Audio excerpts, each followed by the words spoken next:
এখনো পর্যন্ত পুরসভায় 30টা বাড়ি হেলে পড়েছে এরকমই রিপোর্ট জানা যাচ্ছে। পুরসভার মধ্যেই নিশ্চয়ই কেউ আছে, কেন অনুমতিটা দিচ্ছে? কেন মেয়র বলছেন যে একটু আধটু হেলে যেতেই পারেন, সব বাড়ি হেলে গেছে মানেই বিপজ্জনক নয়। মেয়র যদি এই কথা বলে সাধারণ মানুষ যাবেন কোথায়?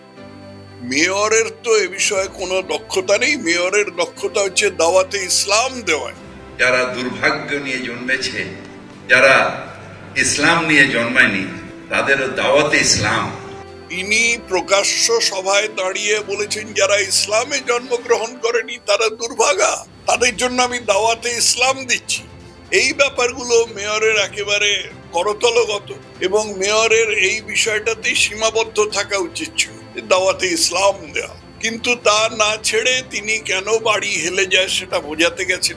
সব হেলে যাওয়া বাড়ি মারাত্মক তা নয়, এগুলো রাজনৈতিক নেতারা হই হই হই হই হই হই করে বোঝাতে গিয়ে স্বাভাবিকভাবে লাজে গোবরে হয়ে পড়েছেন, কারণ তিনি এ বিষয়ে কিচ্ছু জানেন না। দাওয়াতে ইসলাম তো নয় এটা। মেয়রের উচিত ছিল যথাযথভাবে একটা কারোর কাছ থেকে ব্রিফিং নিয়ে সেই ব্রিফিংটা বলা, কোনো ইঞ্জিনিয়ারের কাছ থেকে ব্রিফিং নিয়ে সেটা বলা, অথবা কোনো ইঞ্জিনিয়ারকে এই ব্যাপারটা বলতে দেওয়া।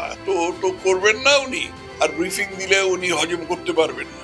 সেই জন্য উনি কিছু বাজে কথা বলেছেন। বাড়ি হেলে গেলেই বিপজ্জনক হয়, এবং সেই বিপদ শুধু যে বাড়িতে যারা আছে তারা নয়, আশপাশের বাড়ির রাস্তা দিয়ে যে সমস্ত মানুষ চলছে তাদের বাড়ির সকলের বিপদ। এসব কি মানবার কি দরকার আছে? দুটো পয়সা এলি। গার্ডেন ব্রিজ কাণ্ডের পর এত হইচই হলো, এত কমিটি হলো, এত কথা হলো, তারপরেও বাড়ি হেলে যাচ্ছে, আর দিনে দিনে সংখ্যাটা বৃদ্ধি পাচ্ছে। সকাল হলেই নতুন করে কোনো বাড়ি হেলে পড়েছে বলে খবর পাওয়া যাচ্ছে। তা তো যাবেই, কারণ এই জিনিস তো হতেই থাকবে। আজকে জিনিসটা মানুষের চোখের সামনে এসছে, কারণ একটা বাড়ি হয়তো বিপজ্জনক ভাবে হেলে গেছে, কিন্তু অন্য যেগুলো হেলে গেছে, সামান্য হেলে গেছে এবং বিপজ্জনক ভাবে নয়, সেগুলোও কিন্তু বিপদের বাইরে আছে তা নয়, তারাও বিপদের মধ্যেই আছে। সেই জিনিসটা যখন আরো বেশি হেলে যাবে বা বাড়ি যখন ভেঙে পড়ে যাবে, ঈশ্বর না করুন কোনো বিপদ হবে, তখন এই জিনিসটা মানুষের চোখের সামনে আসবে।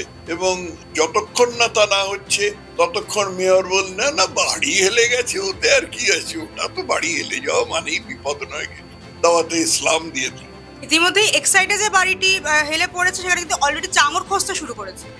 হতেই পারে বাড়ি হেলে গেলে চাঙড় খসে যাবেই, কারণটা বোঝানো এখানে অসম্ভব, কারণ এটা খুব টেকনিক্যাল ব্যাপার হয়ে যাবে যত ভালো করেই বাড়ি তৈরি।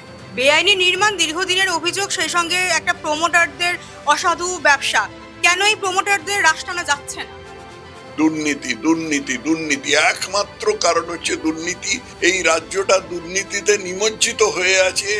সেই শিক্ষক নিয়োগ, পুরসভায় নিয়োগ, কয়লা চুরি, পাথর চুরি, বালি চুরি, এই চুরি তাই চুরি, পায়খানা চুরি, কিছু বাকি নেই। তার মধ্যে এটা বাদ থাকবে কেন?